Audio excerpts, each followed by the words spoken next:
Are you looking for the perfect destination for your next summer vacation in Europe?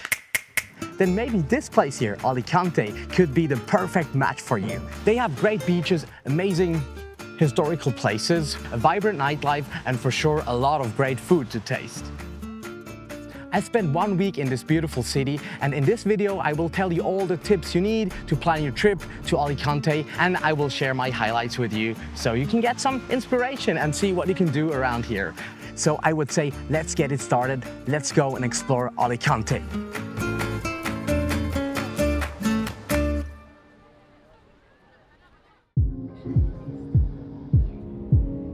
Located on the eastern Mediterranean coast, Alicante is one of the places which offers you the most hours of sunshine during the year. During the main tourist season from June to September, temperatures can climb up over 30 degrees and then stay over 20 degrees during nighttime. In spring and fall, you can still expect warm weather with temperatures between 10 and 25 degrees, so perfect for outdoor activities. The airport of Alicante is only a 20-minute drive away from the town center, which makes it very accessible. To get around, there's a pretty good public transport system with buses or a tram which runs alongside the coastline and connects all the nice beach towns, or you can always hop into a taxi in the city center or order one with the Cabify app. The average budget to spend 1 week in Alicante is about 800 euros, not including the flights, and for sure it depends on your style of vacation. Here are some examples. 8 euros for a 10-minute taxi ride, 2 euros for a bus ticket, 5 to 10 euros for a snack and a beer at a casual bar, and about 25 to 35 euros for a dinner at a nice restaurant, including drinks. Well, now that you have a good overview about the most important facts, it is time to start exploring. Let's start our journey in the heart of Alicante, the narrow streets of the Old Town.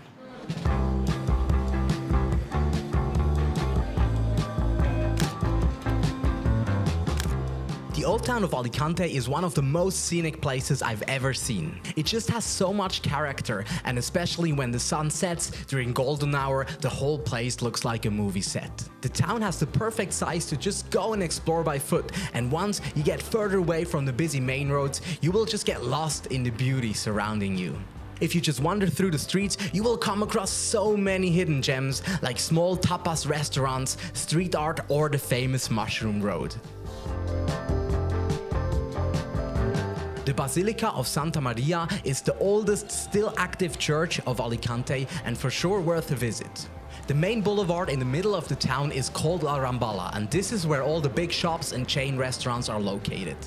And sooner or later, you will just stumble across the beautiful Esplanada de España with palm trees left and right and the beautiful tile patterns on the ground.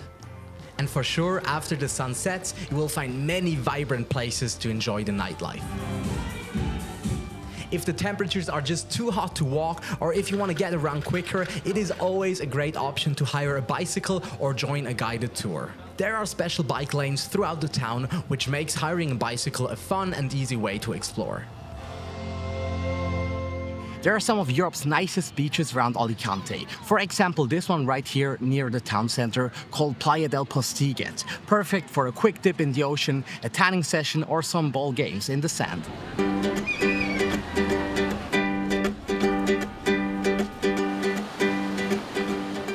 Located right next to the city center, so even during the off-season it might get pretty crowded on a sunny day.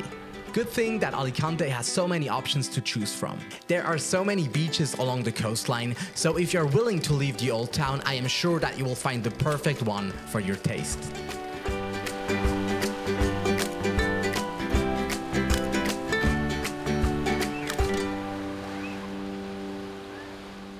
If you are in Spain, I would always recommend to visit one of the local food markets. Here in Alicante, it is the Mercado Central right behind me, so I will go and have a look.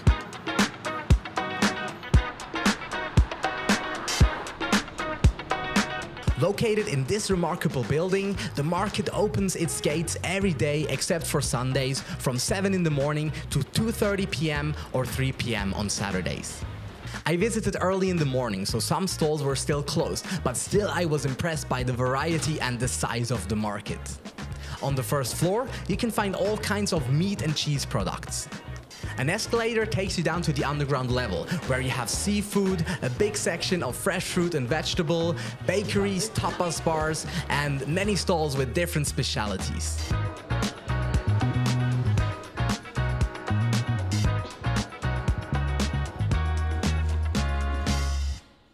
You might have bought some appetizers at the Mercado, but it is clear after all of this exploring, you will get hungry at some point.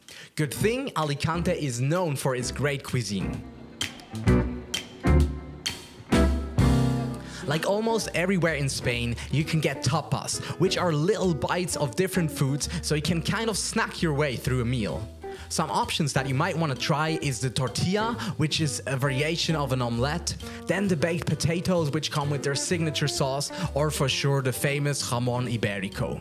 Another specialty that you will see on almost every table at all the restaurants is the Spanish signature dish called paella. It is like a rice dish cooked in a huge metal pan and often comes with seafood.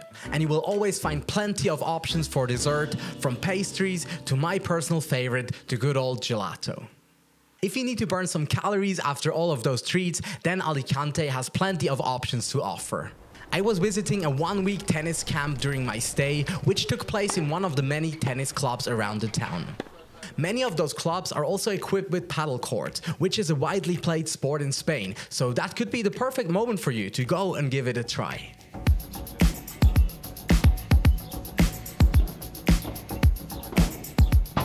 Padel is played on a smaller court than tennis, and you always play 2 against 2. Also, you're allowed to bounce the ball off the walls, and in general it might be a bit easier for beginners to actually play a game and have fun with it. In case racket sports are not your thing at all, then there are many hiking trails around Alicante, so you can get out of the city, get some steps in, enjoy the nature and some great views on the coastline.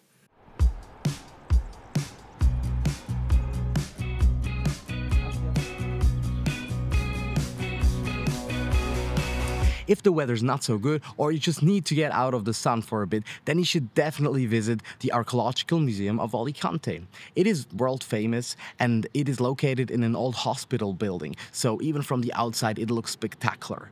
I am sure what's waiting in there should be even better.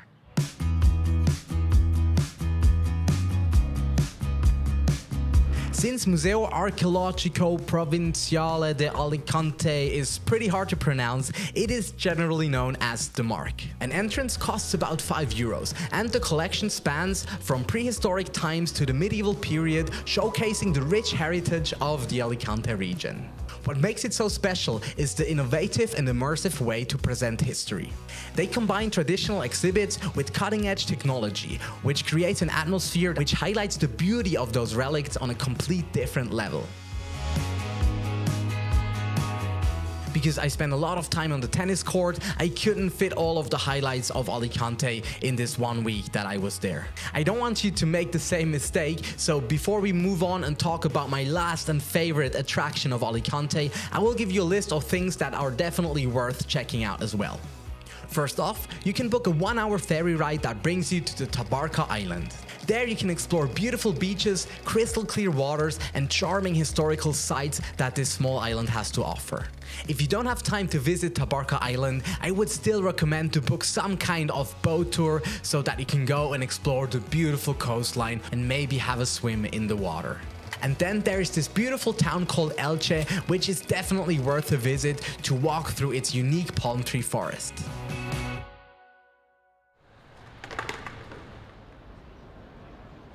So behind me there's a tunnel which leads to an elevator which takes you all the way up to the Castello de Santa Barbara, which is the landmark of Alicante and is probably the best way to have a nice view over the whole city and the coastline.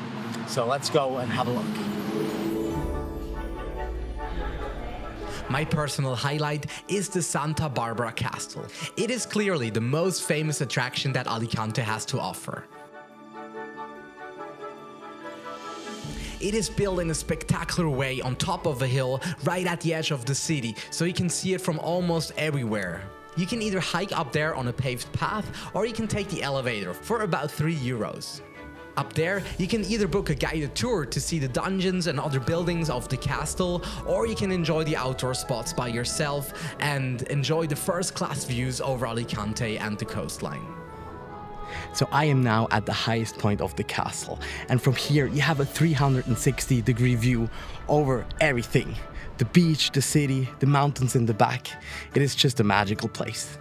Pro tip, just make sure that you plan your trip so that you're up there during the evening hours. The light of the setting sun will make everything look even more magical, and you will be able to take some great pictures.